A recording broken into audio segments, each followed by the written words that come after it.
నమస్తే welcome to city news. మండలంలో నెలకొన్న సమస్యలను పరిష్కరించాలని సదాశివపేట మండల సర్పంచ్లు ఎంపీటీసీలు డిమాండ్ చేశారు. గురువారం సదాశివపేట మండల పరిషత్ కార్యాలయంలో ఎంపీపీ తొంట యాదమ్మ అధ్యక్షతన సర్వసభ్య సమావేశం నిర్వహించారు. ఈ సందర్భంగా సభ్యులు తమ గ్రామాల సమస్యలను సభ దృష్టికి తెచ్చారు. గురువారం సదాశివపేట మండల పరిషత్ కార్యాలయంలో ఎంపీపీ తొంట యాదమ్మ అధ్యక్షతన సర్వసభ్య సమావేశం నిర్వహించారు. ఈ సందర్భంగా సభ్యులు తమ గ్రామాల సమస్యలను సభ దృష్టికి తెచ్చారు. గ్రామాల్లో ఆస్తి మార్పిడి జరగడం లేదని, చనిపోయిన వ్యక్తుల పేర్ల మీదనే ఆస్తి పన్నులు చెల్లించడం జరుగుతుందని కొల్కూరు సర్పంచ్ భూపాల్ రెడ్డి అన్నారు.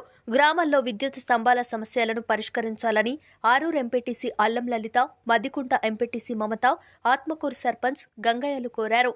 రాష్ట్ర ప్రభుత్వం మహిళలకు ఉచిత బస్ సౌకర్యం కల్పించడంతో గ్రామాల్లో బస్ సర్వీసులను పెంచాలని నిజాంపూర్ ఎంపీటీసీ మాధవరెడ్డి పేర్కొన్నారు. యాసంగికి సంబంధించిన విత్తనాలు, ఎరువులు అందుబాటులో ఉన్నాయని ఏవో అనిత తెలిపారు. వరి ధాన్యాన్ని 3 కేంద్రాల ద్వారా కొనుగోలు చేయడం జరుగుతుందని, ఇప్పటి వరకు 527 మెట్రిక్ టన్నుల వరి ధాన్యం కొనుగోలు చేయడం జరిగిందన్నారు. రైతు బంధు ద్వారా 25,364 మంది రైతుల ఖాతాల్లో డబ్బులు జమ చేయడం జరిగిందన్నారు. ఈ సమావేశంలో ఎంపీడీఓ పూజ, డిప్యూటీ తహసీల్దార్ వీరేశం, ఆయా గ్రామాల సర్పంచ్లు, ఎంపీటీసీలు, అధికారులు పాల్గొన్నారు.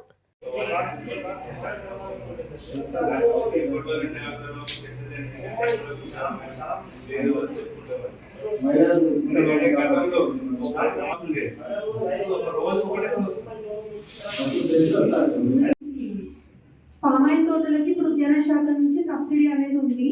మనకి ఈ సంవత్సరమే రావడం జరిగింది. అది కూడా జస్ట్ 3 months బ్యాక్ మనకి ఈ స్కీమ్ అనేది వచ్చింది. లాస్ట్ జనరల్ బాడీలో కూడా చెప్పాను.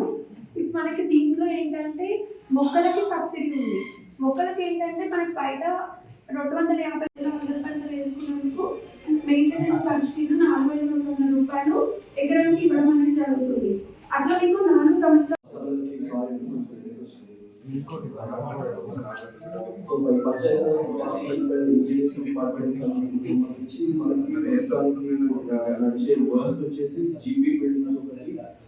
నెక్స్ట్ సబ్ సెంటర్స్ ఒకటి